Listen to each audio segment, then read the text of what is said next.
Okay. And okay.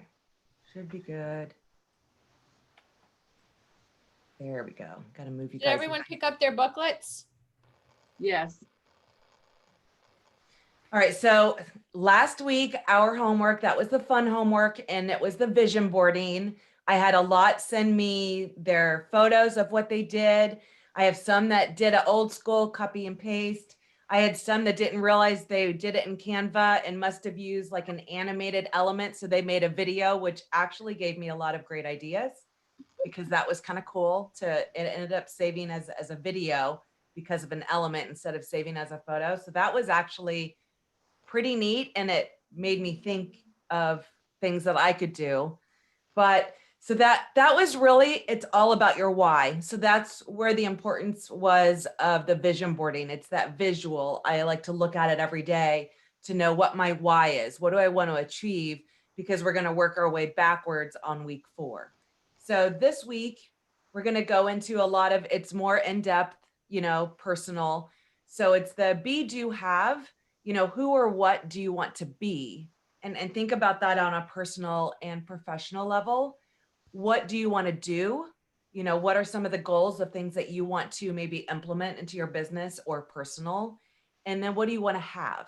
So it's that be, do, have, really thinking inside, personally and professionally. I mean, all of your business plan, your goals, everything should be about your personal and your professional life, just business in general.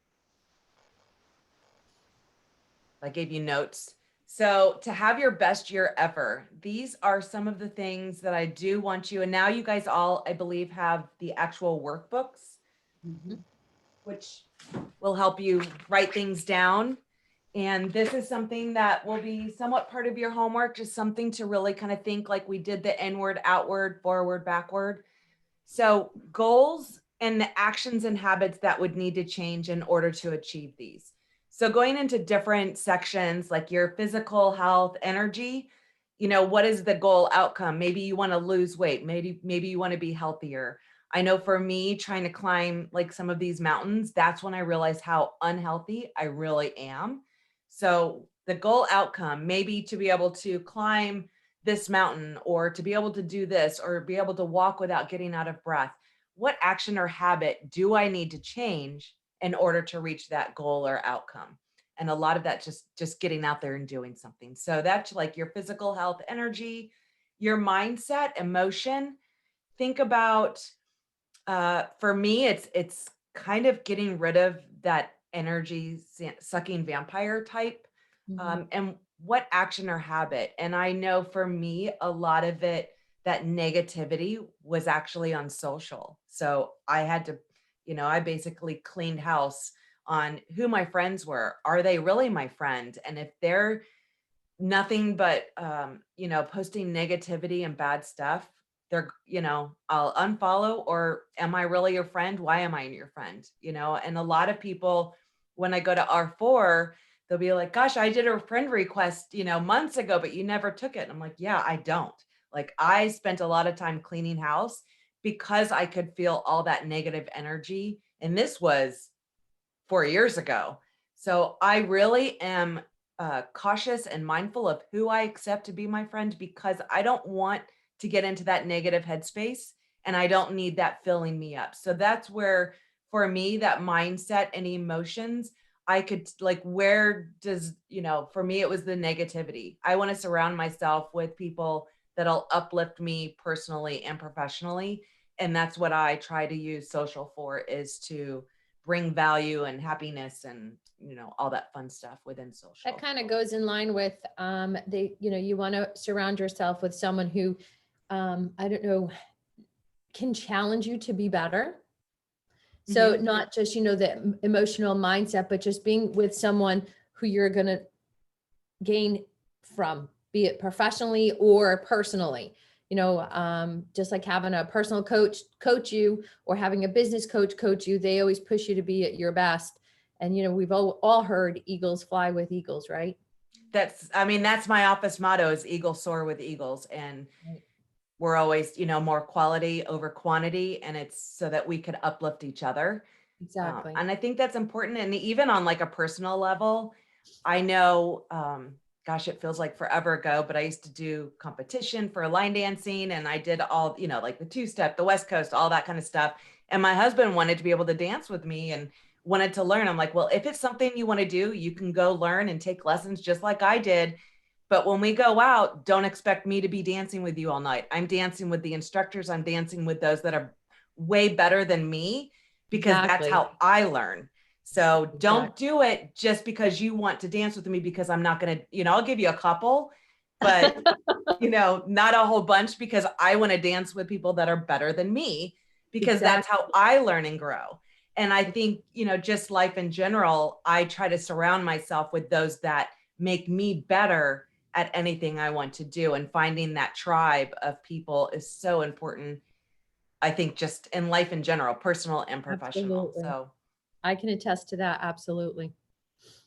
same thing, professional, just like we were saying, eagles soar with eagles, and you guys have such an amazing tribe of agents yourself. You do so many things and you uplift and help each other. And I think that is so crucial and important, especially on a professional level.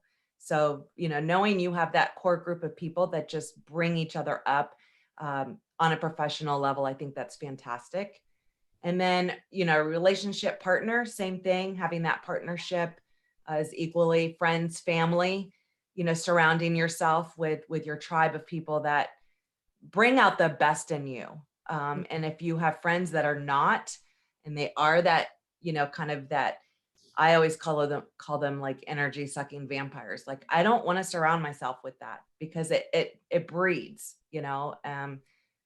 I always used to do like smile therapy and I could just walk around everywhere with this crazy smile on my face. And it was hilarious because I would find so much humor in that. No matter how bad of a place I may have been in, I did smile therapy, which means I just walked around with a smile and it was contagious It because is. people, I mean, even my mask is my face as a smile because Yeah. that was the one thing that was probably one of the hardest for me when we started doing the mask. When I would go to the grocery store, like, I smile at everyone and I'm like, well, nobody can even tell I'm smiling. So then I'm having to really make sure my eyes are smiling because nobody could tell. So then I found, like, on Etsy, someone that would actually do a screen print of my profile picture, which had a huge smile. So I'm like, that's what I want. I want a happy face on my mask because I want people to know I'm smiling at them. So I think that's just, it's contagious and It is. We I have a want to toll. put a smile. So now I just, all my masks are like of dogs, or I get comments on, I mean, I'm always changing them, but I want to bring a smile to people. And that's what I want to Yes. bring out. We have a toll bridge here in our county that we have to drive over the bridge to get to the other side of the Bay Area Island. And I always think how monotonous that job is. And I make a point that every time I go over that toll bridge, I make sure no matter what kind of day I'm having, I am smiling at that, at the monitor gentleman there, whoever's collecting our fee. And I ask him, have a great day. How's your day? And you see them change just by smiling, how it becomes so infectious and you see them radiate and smile back at you. I mean, that poor attendant is sitting in there for 8 hours just collecting his fee. So yes, I agree, Heather. And that's funny because that is something my daughter is really, really good at. Is she, I don't know how she does it, and I want to be more like that. We could be going through the drive-through at McDonald's or anything like that, and she will find something about that person to compliment. Nails, hair, and it could just be like a mess. The nails could not even be completely done, but that maybe they're different. She has always, since she was a little girl, been able to find something and compliment, like, oh, I love your hair. Oh, I love your nails. The demeanor of that person completely changes night and day just by that one simple compliment. I mean, she's been doing that since she was a little girl and she still does it today. And it's so crazy how something so little can really make someone's day. Absolutely. So definitely doing more of that is just to make it a better place in general. So financial income, just look at the goals. What outcome do you want? And what actions or habits do you need to change in your plan? And really resonate and think about that. Fun time, free time. We need to make sure that we're, my goal has always been to have more free time and time with my family. And what action or habit do I need to change? And I know like this, January is always super crazy. Just, everybody's kind of out of holiday mode and my phone just goes nuts. Everything goes nuts. And last week, my husband has off like every other weekend. And last weekend was his day off. We were going to do like a Jeep run.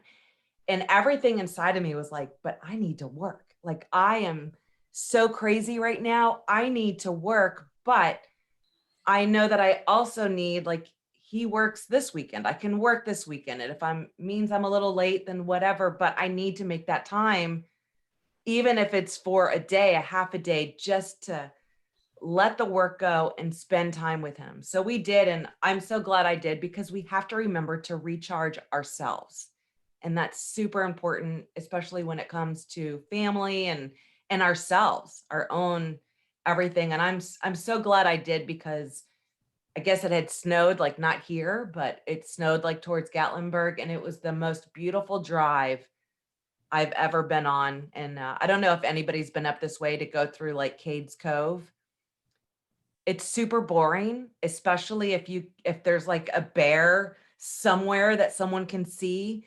And then that 11 miles turns into 4 hours of just stop.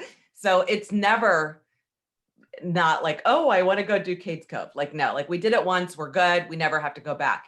But because there was snow, it was amazing. It was the most beautiful ride. So I am so glad that I did make sure to take that time, recharge myself, and fill my eyes with something I've never seen before. It was absolutely stunning winter wonderland with all the snow just everywhere. So make sure that you are taking that time to recharge yourself, and that that's part of your goals and plans. I agree. I think it's a very difficult, I'm just going to chime in because I'm ashamed to say that I think this business has almost stolen that from me. I've allowed it to, and I may always tell the agents, find your balance and take the time. But I've found myself many times where I'm so institutionalized in what needs to be done that I almost don't even know how to have fun or relax my shoulders and just be. So, I mean, it's always easier to say than done. I mean, it's on my vision board every single year. right. Every single year when I'm at R4 or somewhere else, I talk to the kids and they're always like, I'm sitting at your office because that's where I think of you, because that's where I always am. Yeah. And it's hard because I'm so passionate about what I do. It's almost like I have to force myself to be a mom and a wife, because that's not as much fun as work. But I think we all struggle with that to some degree. And that's why for me, it's like a constant, like I have to make this time to recharge myself, and it does make a difference, but it's not always easy to do. And No. I'm right there. I completely get that, because in this business, it's always changing. You always have something to do, but just taking that little bit of time for yourself, it can make a big difference, got to And I recharge. will say, I want to add, especially having Scott and Danielle in the group today, and I know many of our seasoned agents can also attest to that. Raising my children in this industry, it was very difficult because you want to give that a service to your customers, and you don't realize that by doing that, you're neglecting your family. And I can't tell you how many times I'd be at dinner, or I would be with my family time, and I'd be like, the phone's ringing, gotta go, or I gotta take this call, or I have to make a call, and my kids would just roll their eyes. And you want to, I don't know how to say no, and learning to say no is so important. And I would just say, I would yes everybody else, but in the meantime, I was knowing my family and hurting them. So one of the biggest lessons I've learned, and I like to pass forward, is we have to set the example to our customers or clients, whatever you want to call them, because they need to know that you have boundaries. And if you make yourself available while you're at dinner with your family, they're going to think they can text you and call you at all hours. So you really need to have the mindset of running it like a business and set boundaries for your family. So this doesn't steal those precious moments from you. Easier said than my done. personal advice. I know. But So I just want to put it out there. Danielle and I saw those challenges coming with real estate and with other businesses that we own and operate. And I can't tell you how excited I am to have a partner, a teammate in this. And we've talked about these scenarios: weekend showings, open houses, early calls, late calls. We have the opportunity as a team that I don't know that was afforded to a lot of you, where you have your significant other that's got your back. And so that's a big focus of ours, is to remain parents first. And with each other as assets, I think we've got a little better shot at making sure that we maintain focus on the family. And so that was one of the things that we're very excited about, getting in this together and running deals together. Obviously, we're going to have multiple facets. You know, Danielle will be working on deals, I'll be working on deals, but to have the capability to have one or the other pick up the slack when needed, when Trevor has soccer practice, or I need to go coach, or we have a game. And so we're excited to have that dynamic in our business. Well, and you'll understand the dynamic of like the real estate aspect on why, because I think that's where, you know, a lot of marriages struggle, is because they, you know, the spouse who's not in real estate doesn't quite understand that part. So, I mean, at least you'll have that. So moving on to the next one, this is always kind of fun to see if you write these down and circle the number. If you were to rate yourself today, where would you be on the spectrum for each of these items, from low to high? You know, business systems, that's always, you know, what systems are you using for your business? Are you good at that? Do you need to improve on that? And I think, you know, it'll be nice as you rate yourself. So you have business systems, multiple business resources, meaning you have multiple avenues of where you're getting. Is it just past clients and, you know, referrals? Do you have other business partners that you've aligned yourself with to get, you know, your business from? You know, how is your positive mindset? You know, your strong sales foundation, your influence and language skills, meaning kind of being able to be assertive, being able to explain maybe the contract, just that whole language. And you understand that as you're presenting an offer, or, you know, on a listing presentation. How are you with that language? Converting objections, defending your fee, market knowledge and stats. How are you on that? Do you have loyal buyers? You know, do they understand the process? Or if, you know, you do decide to go with your family one afternoon, are they going to go call another agent if you're not available? You know, do you have loyal buyers? How are you on the listing presentation? Do you have one? Do you need to make improvements on that? Is it more personal? Your pricing on the property. How are you with, you know, coming up with the comps and stuff like that? How accurate? What is your, you know, close sale ratio? Customer service. I think we are in a customer service industry, and it's almost like a customer experience industry anymore. I know we had seen, was it Terry Watson, Pam? I don't know if you were there for, I think he was one of the broker sessions. He was phenomenal, but it's really like you can get the same coffee at McDonald's or Starbucks. You're That's paying right. 10 times more at Starbucks, but why is that? And it's all about that experience. Right. So it's, you know, do you have that customer experience? You know, the follow-up, you know, do you create a raving cheerleader that's going to constantly, you know, be all happy about your service and referrals and stuff like that? Organization, time management. Most of the agents, I think, are pretty down there in the 1 and 2s, because that's where they realize they struggle, is that time management. Negotiating commission and presenting your value. What makes you different than any other agent that's out there that you may be going on a listing presentation with? Are you good at presenting your value and what you do that may be different? So definitely rate yourself on these different systems And it's going to allow you to know where you need to make the improvement as we build that roadmap. And I think you guys are all familiar with the SWOT, right? Mhm. Because you guys do the momentum and stuff. So this is your strengths, weaknesses, opportunities, and threats. And because you're familiar with that SWOT, knowing what your SWOT is and where your strengths and all of this are, just maybe make a little note, or this is just more of a page to really think about where your strengths and weaknesses are, where there's opportunities. And, as far as threats, meaning, are you wanting to do more technology or video or something like that? What aren't you doing that you really need to be doing? So this is more of like a page to kind of really think about on where you can make your improvements. And this is your analysis. Pam, have you guys done your SWOT analysis while you've done your momentum? We have not held momentum in this last year. Okay. We've always been momentum, but I've never done any of the classes. I can't even watch the training videos, honestly.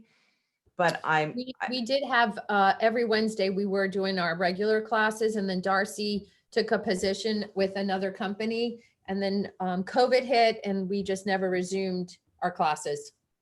well, And we we've can done- do them. our- I've been our- looking at doing them where they're online and getting people. So if I do that, I'll definitely let you know. Yeah, that would be Um, good. I mean, we've done them. Some of the agents have run through momentum several times. Well, they have those new sections that made me actually excited. I think Okay. there's 4 or 6 new ones that I'll they have to just look at added, them. and like Yeah, I'll look at video, social. So it kind of makes it relevant. And Oh, so good. if I do end up doing that, it's just, time to go through everything. I need more Yeah. time, don't we all? I know. So the SWOT analysis is we don't let things happen. We need to make things happen. So and you should have it in your sheet where you have the SWOT on one side where you have your strengths, weaknesses, opportunities, and threats. And then this sheet. So this is kind of like your note sheet too. Write down little notes on what the other side, what things that we can do to, make those changes in all of these categories. So make sure to do that in your handbook. And then your thoughts matter. So in order to create a life of abundance, you must train your mind to think in unlimited terms. And I know we all struggle with all of these terms, and self-talk, I guess, is kind of where this comes in. So basically the quality of our world is directly related to the quality of our thinking.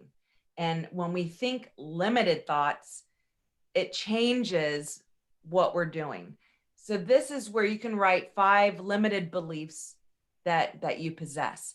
And I know for me, it's more because I do like the live training and all of that kind of stuff. So what my biggest struggle and fear was in doing these live classes and all of these groups was, if somebody out there knew more about a platform than I did, or if there was a change that I didn't know about, I was almost afraid to do training because someone may come back and like, oh, you're wrong, or that's not true, or something like that. And that's what was constantly being fed in my mind from myself.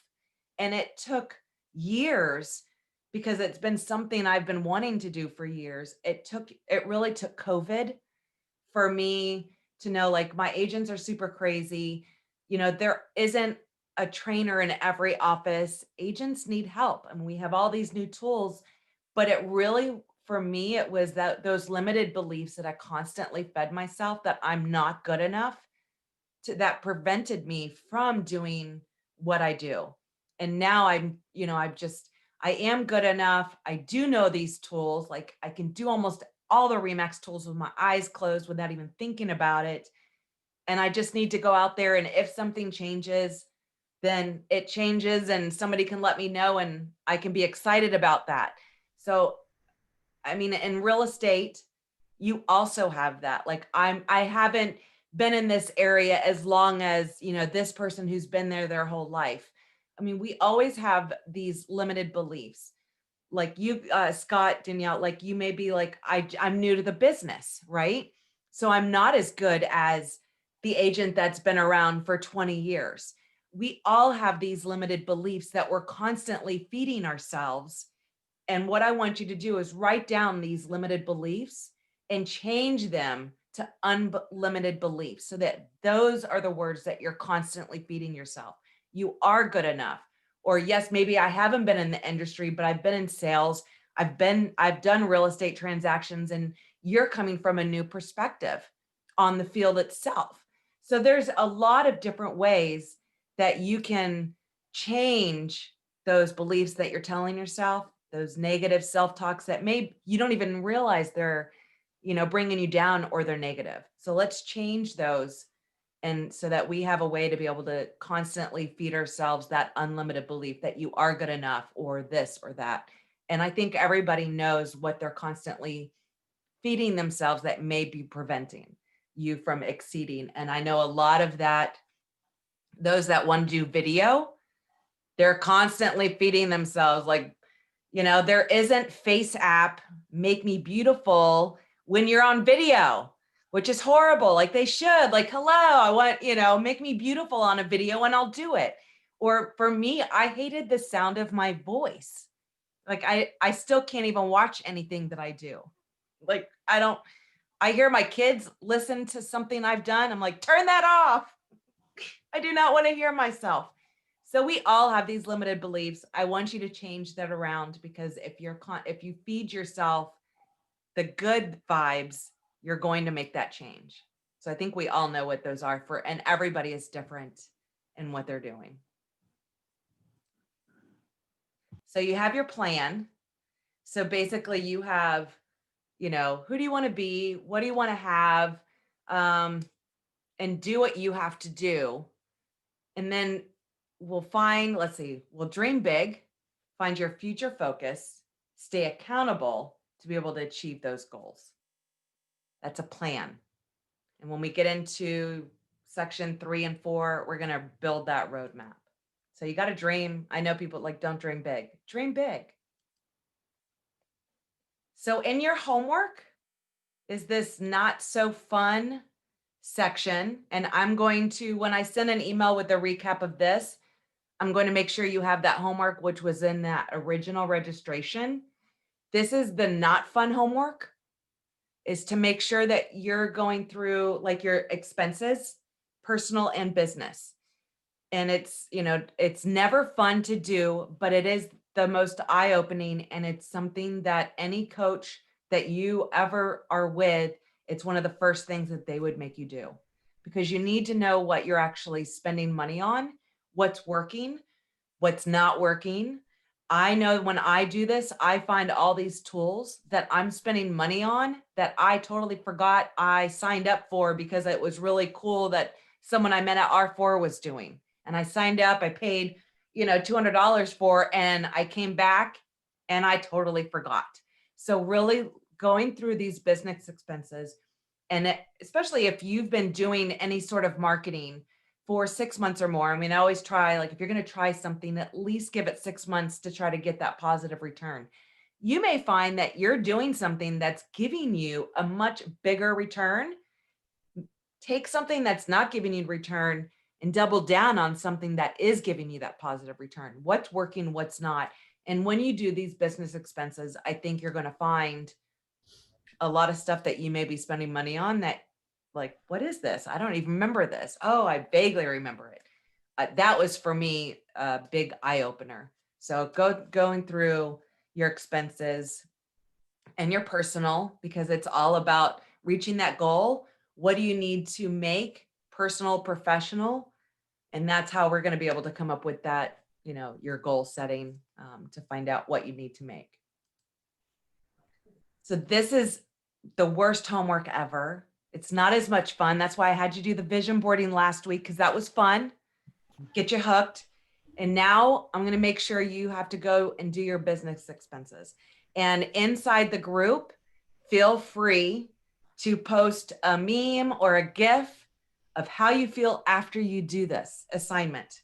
And we have some that are excited because, oh my gosh, I'm going to save, $2,000 a year because I just found all these things I'm paying for that aren't working, or I didn't even know I paid for.